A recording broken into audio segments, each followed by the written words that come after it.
l'avenir. Est-ce que vous savez qu'en France, on estime le chiffre d'affaires de tout ce qui est voyance, projection de l'avenir à peu près 5 milliards d'euros, et on pense qu'il y a entre 50 et 100 000 voyants ou voyantes en France.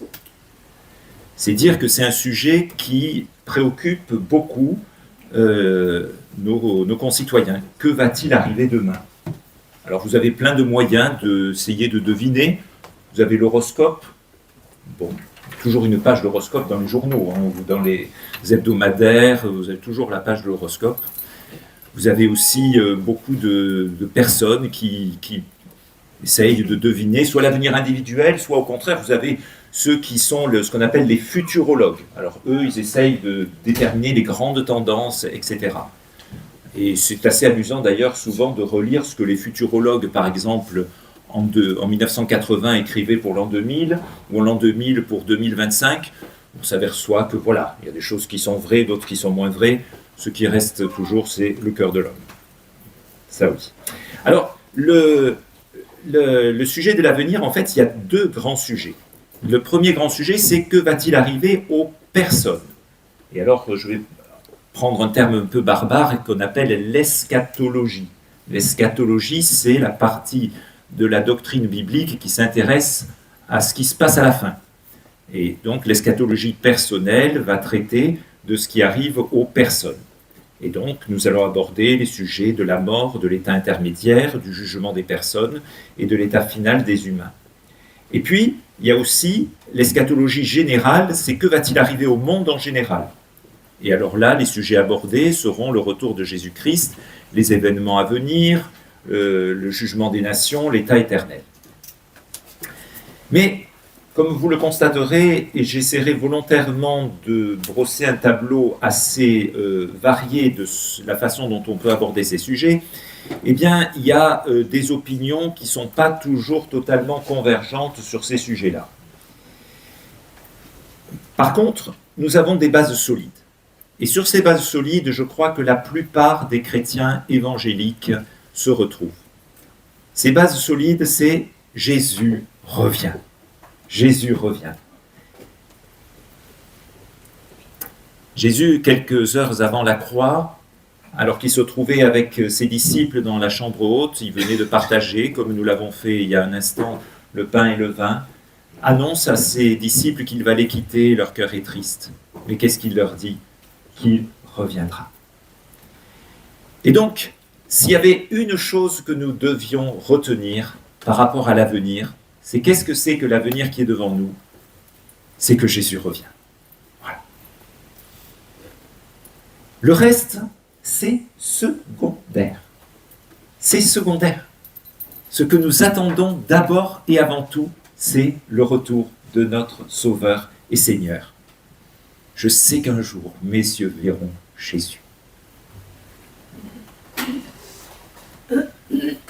Et puis la deuxième base solide, c'est que nous savons que, parce que si Jésus revient, c'est bien pour nous qui sommes vivants, mais pour ceux qui, nos frères et sœurs, nos parents, nos grands-parents, nos amis qui sont décédés, eh bien nous avons aussi une seconde base solide, c'est la résurrection.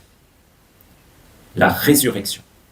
Et cette résurrection, elle peut conduire soit à la gloire à venir, soit au jugement à venir.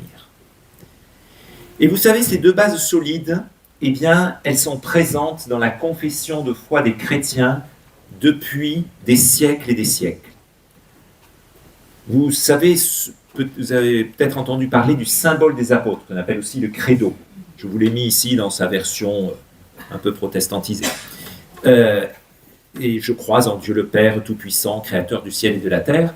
Et ces bases solides, nous les retrouvons dans ce credo. Ce credo qu'on fait remonter très anciennement dans la foi chrétienne, puisque on pense que ce credo, on appelle ça le symbole des apôtres, peut-être remonte-t-il aux apôtres, en tout cas, il a été formalisé à peu près au IIIe siècle après Jésus-Christ, donc pas tellement longtemps après que les derniers apôtres a disparu de la scène, et ça forme la base de la foi chrétienne. Et que nous dit le credo dans son 7e aspect? Septième point, Jésus est monté au ciel, il est assis à la droite de Dieu le Père Tout-Puissant, d'où il viendra.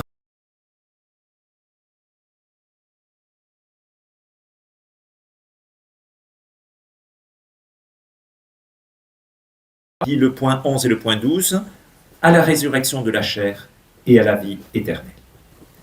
Et donc, dès le début de l'histoire de l'Église a retenu ces aspects. Jésus revient, il y aura une résurrection, soit pour le bonheur éternel, soit pour le malheur éternel. Et là, nous avons des bases solides. Alors, nous allons essayer quand même d'aller un petit peu plus loin, et je vais inverser par rapport à ce que je vous ai présenté initialement, ces deux points de l'avenir du monde et de l'avenir des personnes. Pourquoi ? Parce que, finalement, je me suis dit, l'avenir du monde, ça intéresse sans doute pas mal de personnes, mais l'avenir des personnes encore plus. Non ? Vous êtes d'accord ? D'accord, qu'est-ce qui va m'arriver ? Qu'est-ce qui va arriver à ceux qui me sont chers ? Alors, il vaudra mieux rester avec ça. L'avenir du monde. Alors, quelles sont les questions en jeu ? Les questions en jeu vont pas mal tourner autour de ce que j'appelle des schémas prophétiques. C'est-à-dire que la Bible ne nous donne pas un enseignement très systématisé. Et si on veut savoir ce qui va se passer demain, il faut aller piocher un petit peu ici, il faut aller piocher un petit peu là, un petit peu là. Et finalement, les textes sont assez variés, ils sont parfois aussi un peu complexes. Parfois, on a l'impression que ça décrit des choses qu'on peut comprendre directement. D'autres fois, il y a des images qui nous laissent un petit peu perplexes. D'autres fois, il y a des nombres un peu symboliques. Comment les interpréter ? Est-ce qu'il faut les prendre au pied de la lettre ? Est-ce que, comme le pensent les témoins de Jéhovah, il n'y aura que 144 000 sauvés ?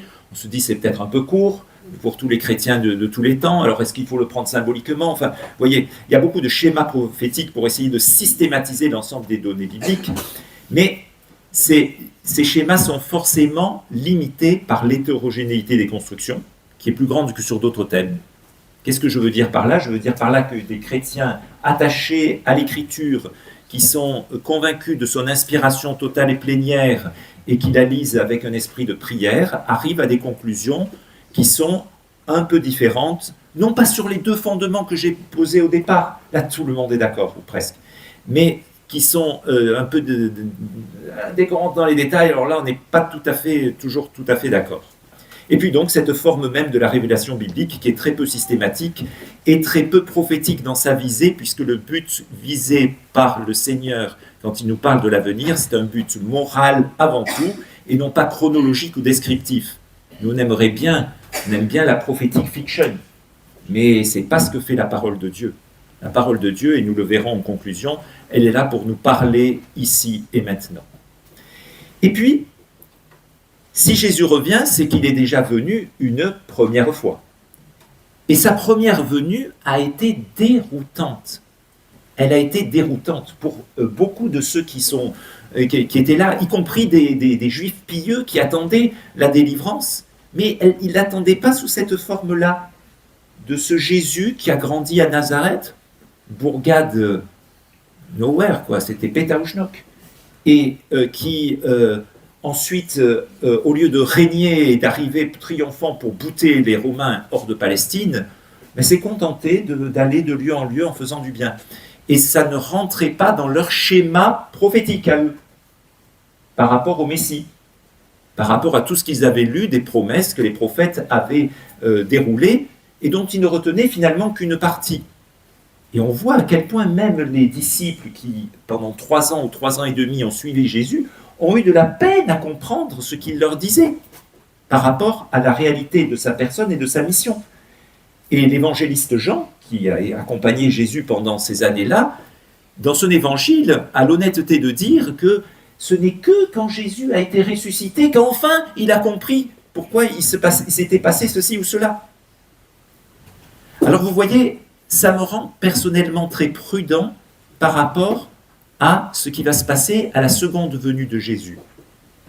Et c'est vraiment quelque chose que je voudrais aussi vous laisser sur le cœur, de ne pas être péremptoire par rapport à la façon dont ça va se passer.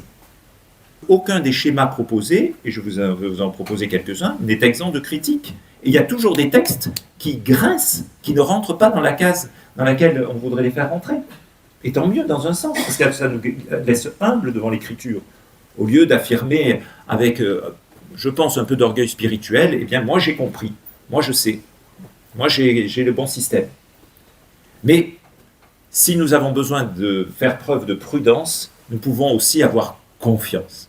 C'est que le retour de Jésus-Christ et la fin du mal sont certains. Si donc nous retraçons la séquence finale à grands traits, que pouvons-nous retirer d'un certain nombre de l'Écriture? C'est que entre la première période, la première venue de Jésus-Christ et sa seconde venue, eh bien, il y aura des temps pas faciles. Et si nous prenons ce que Jésus a répondu à ses disciples, quand Matthieu 24, Marc 13, Luc 21, quand ils l'ont interrogé sur qu'est-ce qui va se passer, qu'est-ce que Jésus a répondu? Eh bien, il va y avoir des guerres, il va y avoir des difficultés, il va y avoir nation contre nation, il va y avoir aussi des bouleversements, etc. Et c'est bien ce que nous avons observé sur les 20 derniers siècles, nation contre nation, etc. Et alors Jésus a une expression que je vous invite à retenir, qui est l'expression, ce sera un commencement de douleur. Et donc, Paul reprend aussi la même expression. C'est quoi? C'est les douleurs de l'accouchement d'une femme enceinte. Alors ici, il y a beaucoup de mamans qui se rappellent sans doute leur expérience quand elles ont accouché. Eh bien, on commence à avoir quelques contractions. Alors, je ne sais pas quel mois ça commence, hein, peut-être parfois, même 6e, 7e mois, déjà, on commence à avoir quelques petites contractions, mais c'est pas beaucoup. Et puis, ça va de plus en plus fort, et de plus en plus fort, et de plus en plus fort, jusqu'à l'expulsion finale et à la délivrance. C'est d'ailleurs le terme que l'on utilise, hein, la délivrance où l'enfant finalement naît. Et Jésus prend cette image-là pour la transposer à la façon dont les choses vont se passer. Et c'est vrai qu'au cours de l'histoire, les chrétiens fidèles ont plusieurs fois pensé que la fin des temps était imminente, que Jésus allait revenir, parce qu'il se passait cela. Quand il y a eu des déclarations de guerre, par exemple, la Première Guerre mondiale ou la Seconde Guerre mondiale, y compris dans notre pays en France, un certain nombre de chrétiens disaient, ça y est, le Seigneur va revenir. Et puis finalement, les guerres se sont passées, non sans mal malheureusement, mais ça s'est passé et puis le Seigneur a toujours patienté. Mais l'Écriture annonce donc que, même si ce n'est pas forcément en continu, s'il y a des phases de rémission et puis etc., il y aura un petit peu, vous savez, c'est comme les sinusoïdes qui vont croissant jusqu'à une déflagration finale. Et cette déflagration finale sera marquée par une action toute spéciale d'une trinité diabolique qui est marquée par le diable, la bête, qu'on appelle aussi l'antichrist, et le faux prophète. Alors, ce qui est intéressant, c'est que l'apôtre Jean dit dans sa première lettre, l'antichrist vient, il va venir. Mais il y a déjà beaucoup d'antichrists. Du temps de l'apôtre Jean, il y avait déjà des petits antichrists, des gens qui s'opposaient directement au message de l'Évangile et à Jésus-Christ. Mais ce n'était pas l'antichrist avec un A majuscule. Jean l'attendait encore, et nous l'attendons encore.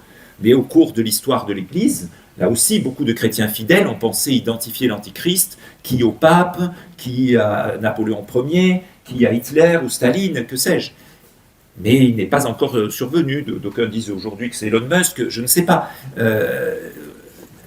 En tout cas, toujours est-il qu'il y aura un jour sur la terre quelqu'un qui va avoir un pouvoir tout particulier qui lui aura été confié par le diable et aidé par un faux prophète qui va faire des miracles devant lui, eh bien, va essayer de séduire toute la terre entière. Je vis sortir de la bouche du dragon, le diable, et de la bouche de la bête et de la bouche du faux prophète, 3 esprits immondes comme des grenouilles. Alors ça ne veut pas dire que, comme je l'indiquais, le diable soit inactif jusqu'à la fin. Oh, hélas, pas du tout. Depuis la mort du Seigneur, il s'oppose à l'Église, soit comme un lion en la persécutant, soit comme un serpent en la séduisant. C'est peut-être plus le trait qu'il emploie dans nos pays. Mais à la fin, il va avoir une action encore plus renforcée, mais Jésus-Christ va venir en puissance et gloire. Donc sur ces éléments-là, je pense qu'il y a aussi un aspect qui est assez général. Mais pour aller un peu plus dans le détail, par rapport à l'avenir du monde, il y a trois grandes questions qui font débat. La première, c'est la place particulière d'Israël. Est-ce que Israël a disparu, étant du plan de Dieu? Est-ce que d'aujourd'hui, c'est l'Église qui a remplacé Israël? Ou est-ce qu'Israël a encore un avenir en tant que nation? Là, les opinions sont partagées. Deuxième sujet sur lequel les opinions sont partagées, c'est les littéralités du millénium. Dans le livre de l'Apocalypse, au chapitre 20, il est parlé d'un règne de 1000 ans. Et la façon de comprendre ce règne de 1000 ans, là aussi, diffère selon les chrétiens. Et le troisième point, c'est est-ce que, par rapport à ce temps de conflagration finale, est-ce que l'Église le verra ou est-ce qu'elle ne le verra pas, étant enlevée au préalable? Et donc, ça donne ce schéma-là. Donc, vous voyez, suivant le millénium, certains disent le millénium, sera réel sur cette terre, mais dans le futur. D'autres disent non, non, il est réel, mais il est aujourd'hui et uniquement spirituel. Et d'autres disent non, non, il sera réel sur la terre aujourd'hui, mais il sera l'issue, le résultat des progrès de l'Évangile. Et parmi ceux qui disent que le millénium est encore futur, mais il sera réel sur la terre, eh bien, vous avez deux opinions. Je simplifie, parce qu'il y a beaucoup d'autres schémas intermédiaires, des nuances, des gens qui se sont mis au milieu un peu de tout ça, mais ce sont les options principales.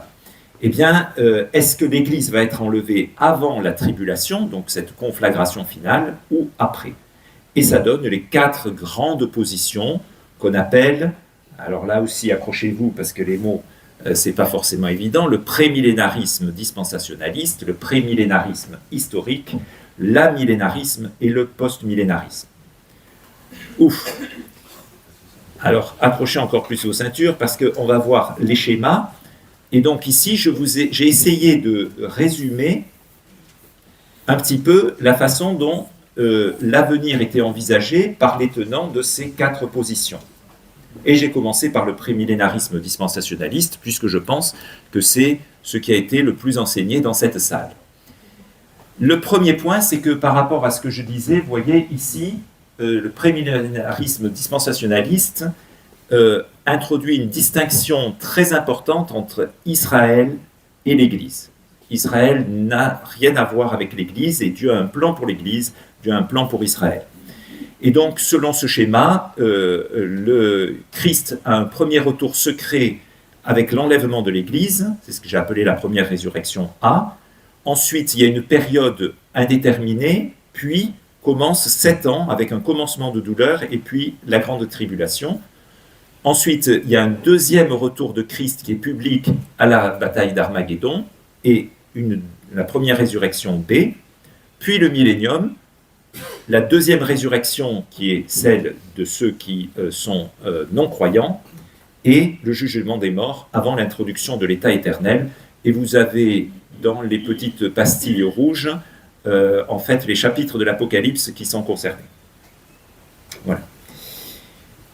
Alors quelle est la force de cette position que je ne vais pas détailler plus que cela? C'est qu'elle met l'accent sur l'imminence du retour de Jésus-Christ. Ben oui, puisqu'on ne sait pas quand est-ce qu'il va revenir, on n'a pas besoin d'attendre des événements pour qu'il revienne, donc on l'attend à tout moment. Et ça correspond aussi à des textes que Jésus nous a dit, on ne sait pas à quelle heure votre Seigneur vient, alors veillez. Deuxième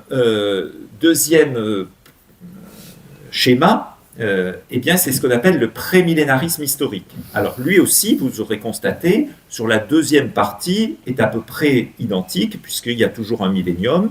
Va-t-il durer 1000 ans? Est-ce que 1000 ans, c'est une durée symbolique, ou est-ce que c'est 1000 ans de 365 jours?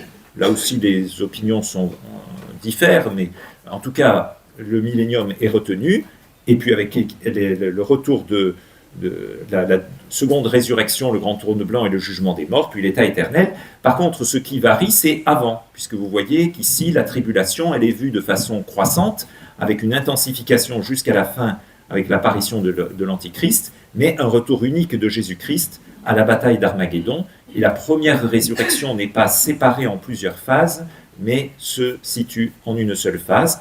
Et comme je le mets en bas, la distinction entre Israël et l'Église est vue différemment, c'est-à-dire que Israël est intégré dans l'Église dans le sens où ce sont les croyants juifs individuels qui désormais vont faire partie de l'Église.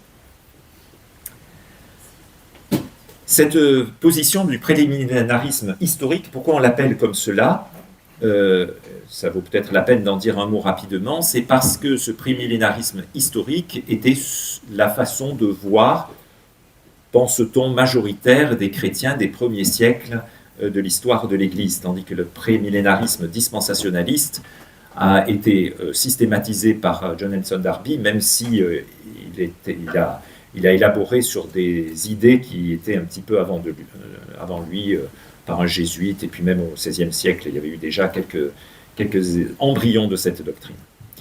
L'amillénarisme aujourd'hui est, je pense, ce qui est la doctrine la plus répandue dans le monde évangélique français, au moins dans la partie, je dirais, académique, qui est de dire, finalement, en fait, le millénium a commencé quand Jésus est monté au ciel, puisqu'il dit en Matthieu 28, verset 18, « Toute autorité m'a été donnée dans le ciel et sur la terre. » Et donc, Jésus règne aujourd'hui.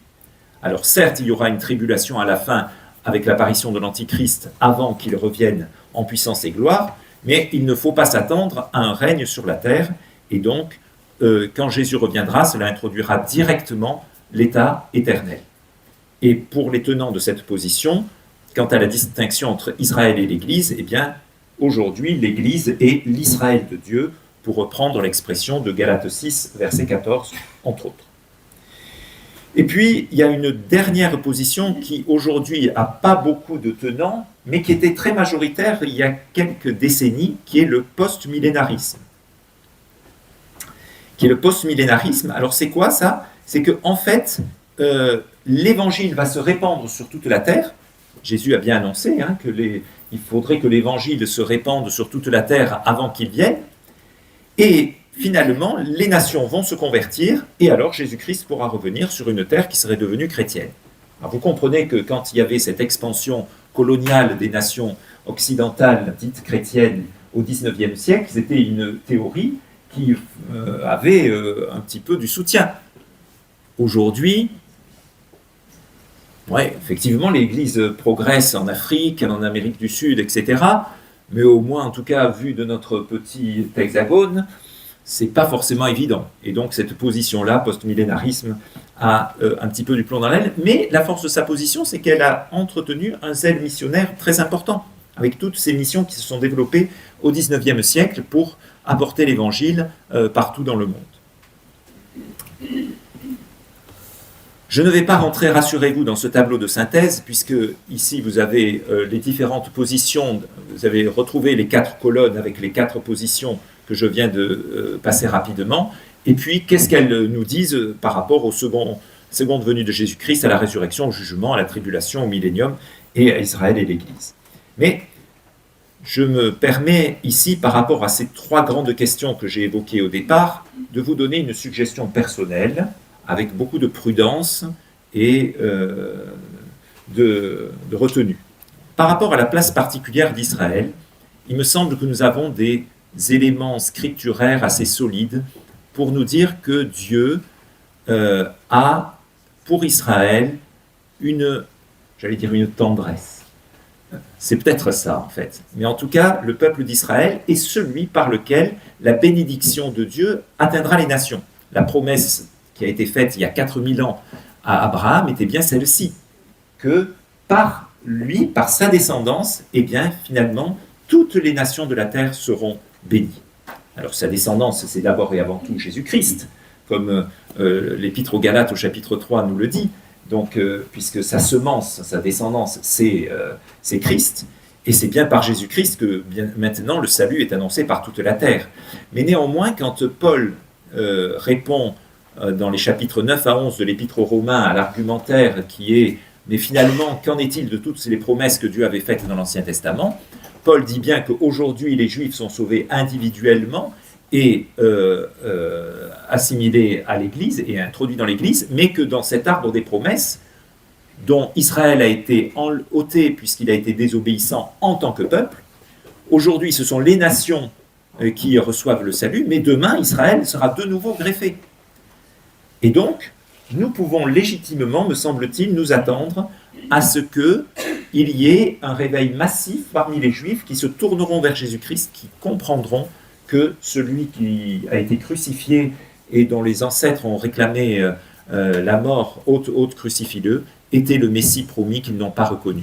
Et donc, il y aura, me semble-t-il, cette conversion assez massive des Juifs, pas de tous, mais en tout cas d'une partie très significative, et cette place singulière d'Israël pourra rester, en particulier dans le millénium, puisque si on pense à la littéralité du millénium, qu'il y aura bien un règne de Jésus-Christ sur cette terre, eh bien ce règne aura lieu à partir de Jérusalem.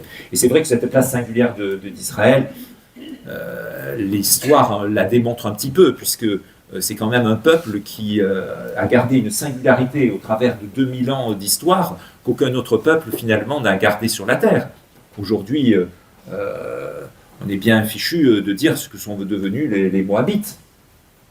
Parce que ça s'est tellement dissous dans toutes les invasions, conquêtes, reconquêtes de cette période-là, dans ces endroits-là, que les Moabites, voilà. Alors, bien sûr, le territoire aujourd'hui, c'est en Jordanie, ça on sait le dire, mais ethniquement, ça n'existe plus, tandis que les Juifs ont gardé leur singularité.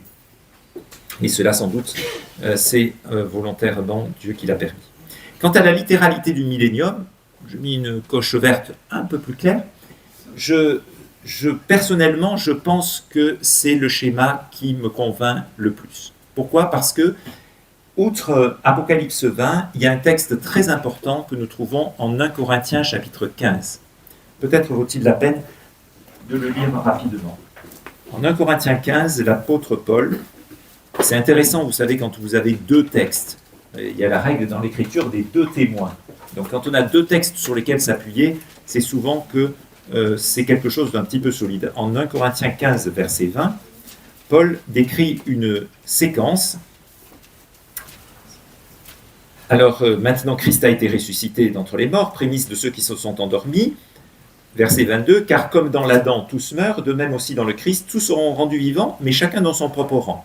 Les prémices, Christ, hein, donc ça c'est la résurrection de Jésus-Christ, puis ceux qui sont du Christ à sa venue, donc il annonce la résurrection des croyants, donc ceux qui sont du Christ, quand Jésus reviendra. Ensuite la fin, quand il aura remis le royaume à Dieu le Père, quand il aura aboli toute principauté et toute autorité, toute puissance, car il faut qu'il règne jusqu'à ce qu'il ait mis tous ses ennemis sous ses pieds, et le dernier ennemi qui sera aboli, c'est la mort. Donc, à l'endroit où Jésus a été rejeté, il faut qu'il règne. Tout à l'heure, tu nous as lu au début du culte il fallait que le Christ. Eh bien là, il y a une nécessité aussi, que celui qui a été rejeté sur cette terre puisse régner sur cette terre. Et donc, cela m'incline à retenir cette littéralité du millénium. Il y a d'autres textes aussi qui pourraient être à l'appui. Je ne vais pas développer davantage pour garder ce message format horaire raisonnable, mais s'il y en a qui veulent en discuter pendant la GAP chez Eric et Sylvie, nous pourrons le faire. Et le troisième point sur l'enlèvement préalable de l'Église, j'avoue que là, je suis personnellement un peu plus perplexe et je n'ai pas d'opinion tranchée là-dessus, puisqu'il y a des textes qui inclinent là-dessus et d'autres moins. Vous voyez que par exemple, quand Paul donne ce schéma-là, il ne parle pas de deux retours de Jésus-Christ, il n'en évoque qu'un, et il n'évoque pas deux résurrections aussi. Alors, on peut tirer d'autres textes du Nouveau Testament, sinon la position, elle ne serait pas tenue par certains. Hein. On peut tirer d'autres textes, le fait qu'il pourrait y avoir deux résurrections et deux venues de Jésus-Christ, mais voilà, c'est peut-être moins certain. Je ne vais pas là-dessus élaborer plus que cela, mais je vous le livre. Mais de toute façon, ce qu'il faut retenir, encore une fois, c'est que, quelle que soit la modalité, eh bien, Jésus revient. Et Jésus revient et il introduira un état stable, un état éternel. Et dans cet état éternel, qu'est-ce qu'il nous est dit ? Je ne vais pas vous lire tout, Apocalypse 21 à 22, verset 5, mais qu'est-ce qu'il nous est dit ? Il n'y aura plus, ni deuil, ni cri, ni larmes, ni mer, ni péché, ni souffrance, etc. Et alors, si notre espérance ce centre là-dessus, eh bien, nous aurons ce que l'apôtre Paul appelle une bienheureuse espérance. Bien sûr, il y a tous ces détails, certains se régalent d'aller piocher, creuser ces éléments-là, mais vous savez, comme toujours, je suis toujours inquiet quand les éléments à la périphérie occultent le centre. Et le centre, c'est Jésus revient, et il revient pour nous introduire dans une bienheureuse espérance d'un état éternel qui sera caractérisé par la présence immédiate et directe de Jésus-Christ et de Dieu, et par un bonheur qui sera sans fin. Mais quant aux 4 positions que je vous ai rapidement retracées, je nous invite à retenir ce qui est bon. Peut-être qu'il y a une de ces positions qui vous convainc totalement, et les 3 autres, vous dites, mais pourquoi Joël a-t-il pris la peine de perdre du temps à nous les exposer? Mais dans les 4, il y a des éléments qui sont importants. La première nous incite à attendre le Seigneur chaque jour. Jésus revient. La seconde, eh bien, si l'Église passe par la grande tribulation, elle connaîtra des persécutions. Et aujourd'hui, une partie significative de l'Église de Jésus-Christ connaît d'ores et déjà la persécution. Je suppose que vous connaissez cette carte de portes ouvertes avec l'index de la persécution. Eh bien, ils sont arrêtés à 50 pays, mais quand on discute avec eux, parce qu'ils avaient décidé de s'arrêter à 50, mais il y en a plus de 50. L'aspect amillénariste, où Jésus régnerait déjà aujourd'hui, ben oui, c'est vrai, il faut que le Christ, j'attends pas pour que Christ règne, qu'il revienne, il faut que déjà aujourd'hui, dans mon cœur, je le laisse régner. Et puis, la position post-millénariste, avec l'évangile qui va convertir la terre entière, alors peut-être qu'on ne croit pas trop à ça, mais en tout cas, annonçons avec zèle l'évangile. Donc vous voyez que chacune de ces 4 positions induit un comportement qui est totalement en cohérence avec les appels que Jésus-Christ fait dans les évangiles, avec les accents que les apôtres nous donnent dans leurs épîtres. Attendons le retour de Jésus-Christ, soyons prêts à subir la persécution, laissons Christ régner dans notre cœur et annonçons avec zèle l'évangile. Venons-en maintenant à l'avenir des personnes. Ce matin, nous avons chanté ce très beau chant, In Christ Alone, traduit, c'est Jésus seul. Et nous avons chanté avec ferveur, je n'ai plus peur devant la mort.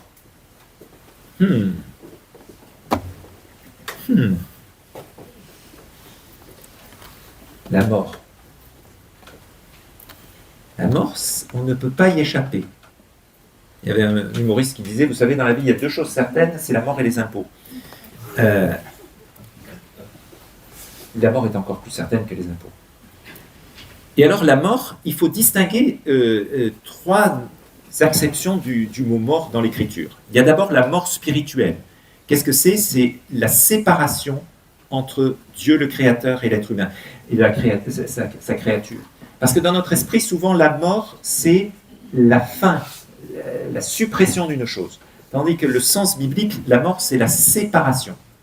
Et que s'est-il passé quand Adam et Ève ont accepté le fruit offert par le tentateur? Eh bien, il y a eu une cassure. La relation entre Dieu, le Créateur, et l'être humain, sa créature, cette relation a été cassée. Et cette mort spirituelle, désormais, s'étend à non seulement à Adam et Ève, mais à tous leurs descendants. Mais on peut y échapper. On peut y échapper par le salut par grâce au moyen de la foi qui nous a été offert. Et ce salut, suivant les périodes, s'est manifesté de manière différente. Mais aujourd'hui, après la croix, ce salut, eh bien, c'est le salut en Jésus-Christ, dans l'œuvre qu'il a accomplie à la croix, que nous avons rappelé tout à l'heure.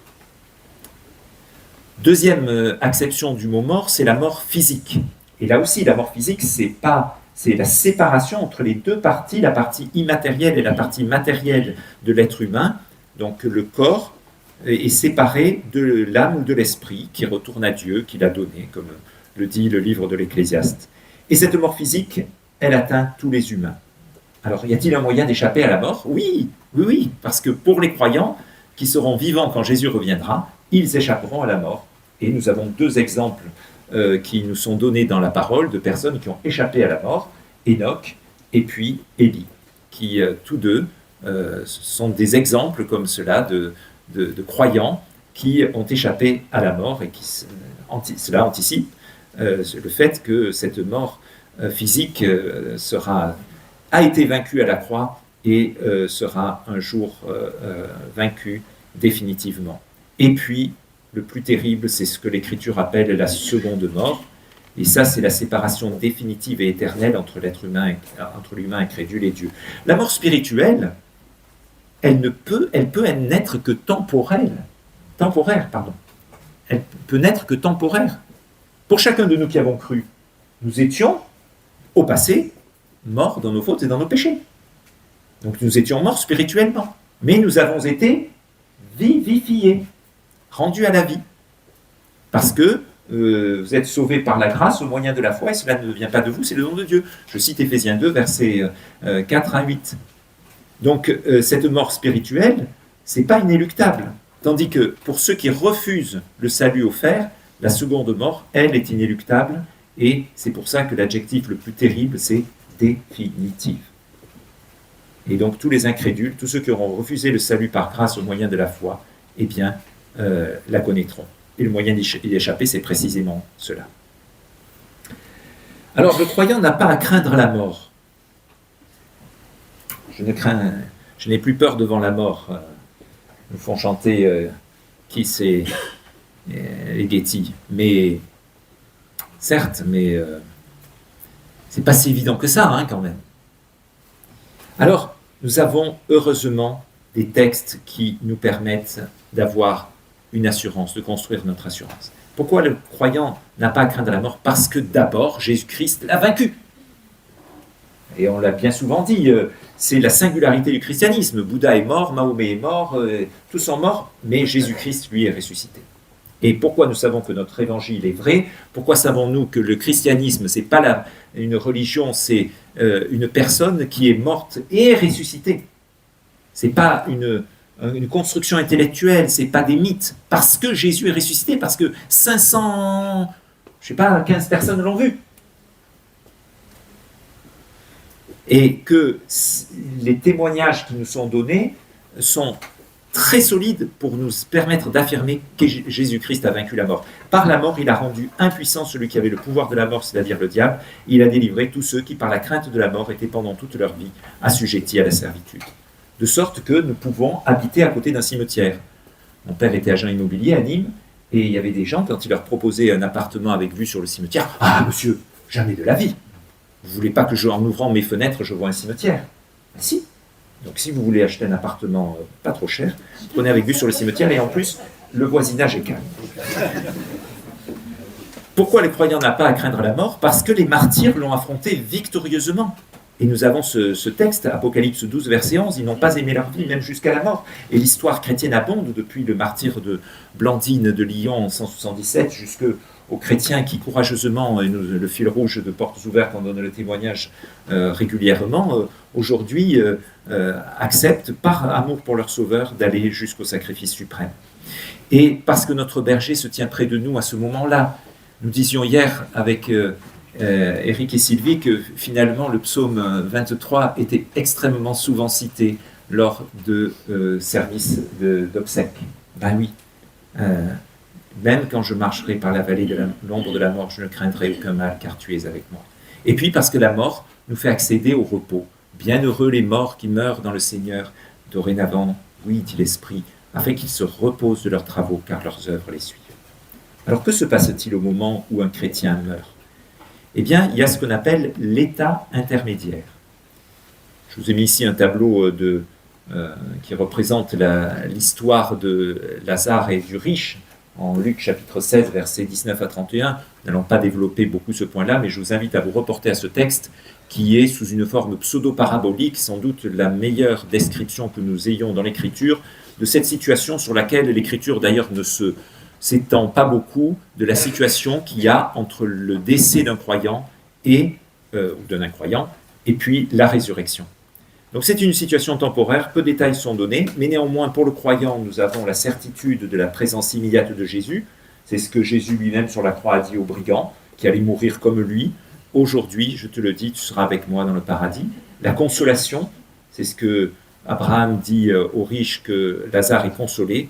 Et c'est plus un état d'ailleurs qu'une activité bienheureuse.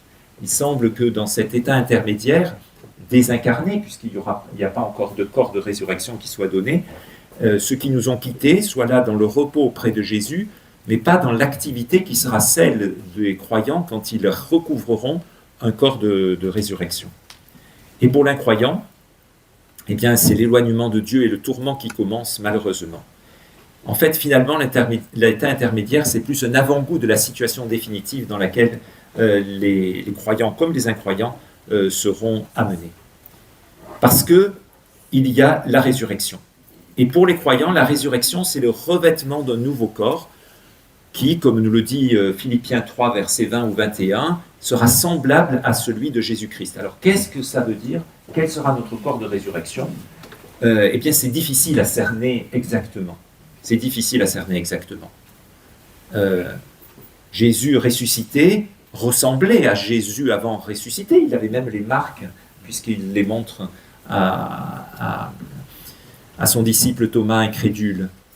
Et puis, les disciples dans la barque, en Jean 21, disent « c'est le Seigneur », ils reconnaissent, mais il était quand même un peu différent. Et puis, pour ceux qui sont... pour nous qui allons ressusciter, à quel âge allons-nous ressusciter? La Bible ne le dit pas. Voilà. Mais il y aura quand même donc des éléments de continuité, des éléments de discontinuité. Et ça, c'est quelque chose qu'on trouve très souvent dans la parole de Dieu, des éléments de continuité et de discontinuité. On sera différent. On restera différent. Surtout, n'allez pas vous imaginer qu'on serait tous des clones, tous avec la même robe blanche, la même taille, les mêmes mensurations, etc. Ce serait épouvantablement triste. Des millions de chrétiens qui seraient tous les mêmes. Donc pourquoi la nouvelle création serait-elle moins diverse que la première création? Pas du tout.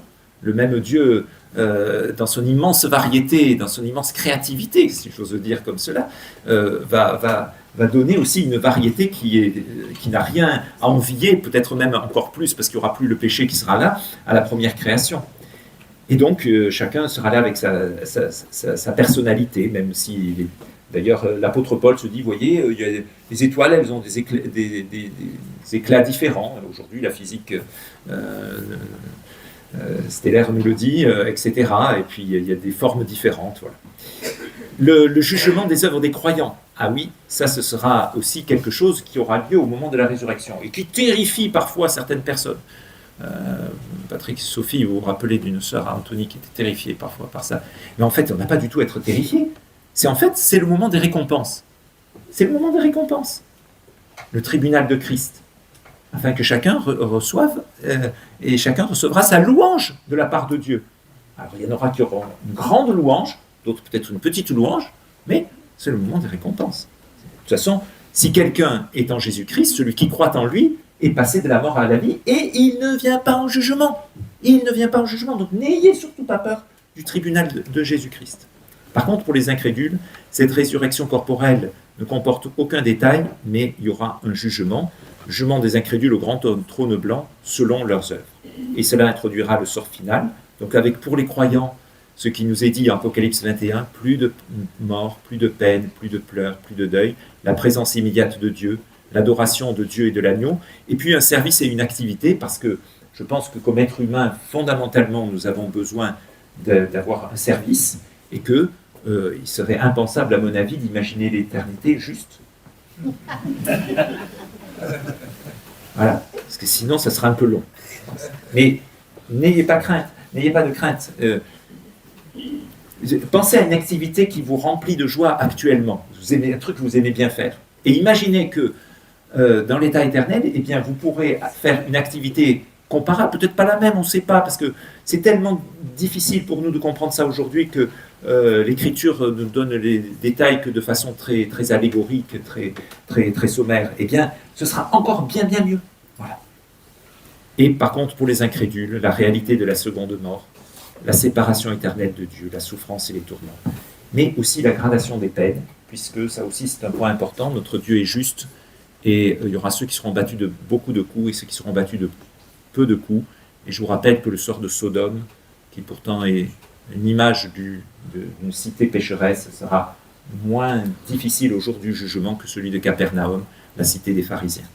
Donc ça, c'est aussi un point important à retenir. Mais c'est vrai que nous parlons avec beaucoup de retenue et de tristesse du sort des incrédules, parce que c'est absolument terrible, et on a cherché beaucoup d'échappatoires à cette notion de l'éternité des peines, avec l'annihilation, le fait qu'il y aurait un châtiment temporaire, qu'après il y aurait une cessation d'existence, etc. Il me semble que les données bibliques résistent à cette tentative qu'on comprend parce que ça nous serre tellement le cœur, mais que, vous savez, c'est finalement Jésus-Christ qui parle le plus de ces sujets-là, et avec les termes les plus terribles. Et donc, c'est sans doute une motivation très forte pour nous pour annoncer l'Évangile. Alors, j'aimerais, dans cette troisième et dernière partie, dire que le présent est à la lumière de l'avenir. Pourquoi? Parce que quand nous lisons à la prophétie, quel est le but de la prophétie? Qu'est-ce qui va se passer demain? On cherche des prédictions. Or, la prophétie, ce n'est pas une prédiction, c'est une prédication. C'est une prédication.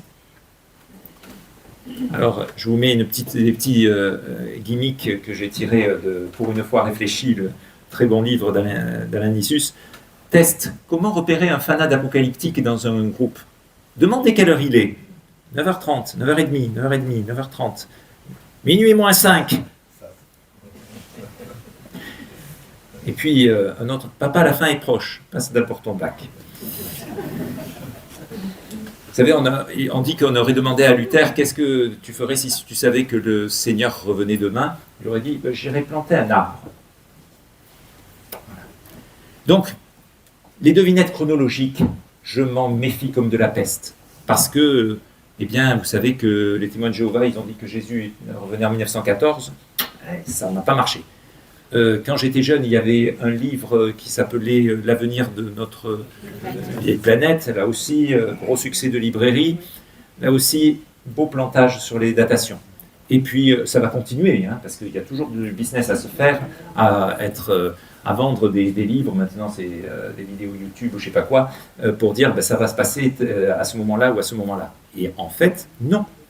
Et Jésus lui-même a dit « Mais il ne vous appartient pas de savoir quel temps et quelle heure Dieu a réservé à sa propre administration. Même les anges du ciel ne le savent pas. Même le Fils de l'homme ne le sait pas. C'est le Père seul qui le sait. » Alors, il faut vraiment être gonflé pour afficher une date. Par contre, qu'est-ce que nous attendons, encore et une fois? C'est Jésus-Christ, notre espérance. Et pour l'apôtre Paul, c'était tellement important, en particulier dans ses épîtres à Timothée, je pense à 1 Timothée, 2 Timothée, puisque l'apôtre Paul, là, il était près de la fin de sa vie, et que finalement, il dit que notre espérance, c'est Jésus-Christ, c'est un titre de Jésus-Christ. Parce que nous attendons pas un événement, nous n'attendons pas une chronologie dont nous aurions très subtilement délimité tous les contours, nous attendons Jésus-Christ avant tout, une personne. Et vous remarquerez que les auteurs du Nouveau Testament, quand ils donnent des discours prophétiques, eh bien, en fait, ils continuent, ils ne s'arrêtent pas là. Par exemple, Matthieu 24 et 25, deux grands chapitres, introduits par la question des disciples, que va-t-il se passer dans l'avenir?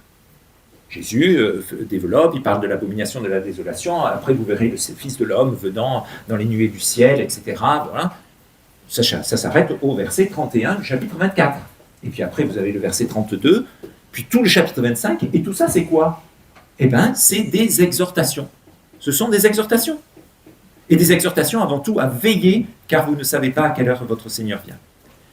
1 Corinthiens 15, grand chapitre sur la résurrection. Paul qui développe le fait que la résurrection de Christ est très importante, qu'on ne peut pas séparer la résurrection de Christ, la résurrection des autres croyants, et qu'il va se passer, puis la trompette sonnera, etc.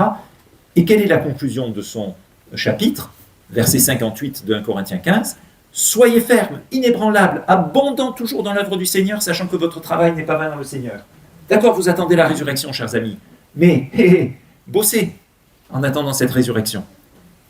1 Thessaloniciens 2, 1 et 2. Là aussi, les Thessaloniciens, par rapport à l'avenir, ils étaient perturbés, il y en avait qui étaient décédés, ils ne savaient pas ce qui allait se passer, puis il y avait peut-être des faux prophètes, et il y en avait déjà du temps de l'apôtre Paul qui était venu, qui les avait troublés en faisant passer une lettre pour une de leurs lettres pour une lettre de Paul, enfin un truc un peu abracadabrantesque. Et Paul fait un développement pour les rassurer, etc. Mais que fait-il à la fin? À quoi va-t-il les exhorter?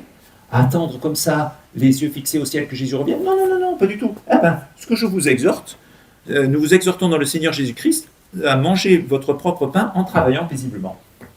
Continuez à la travailler lundi matin. Voilà. C'est la conclusion, une des conclusions de ce message. Voilà. En 2 Pierre 3, je crois que vous avez eu un message dimanche dernier sur ce sujet, si j'ai bien compris. Quelle est la conclusion? Eh bien, croissez dans la grâce et dans la connaissance de notre Seigneur et Sauveur Jésus-Christ. C'est le dernier verset de cette lettre. L'avenir doit influer sur le présent. Et Apocalypse 4 à 21, même 22, verset 5.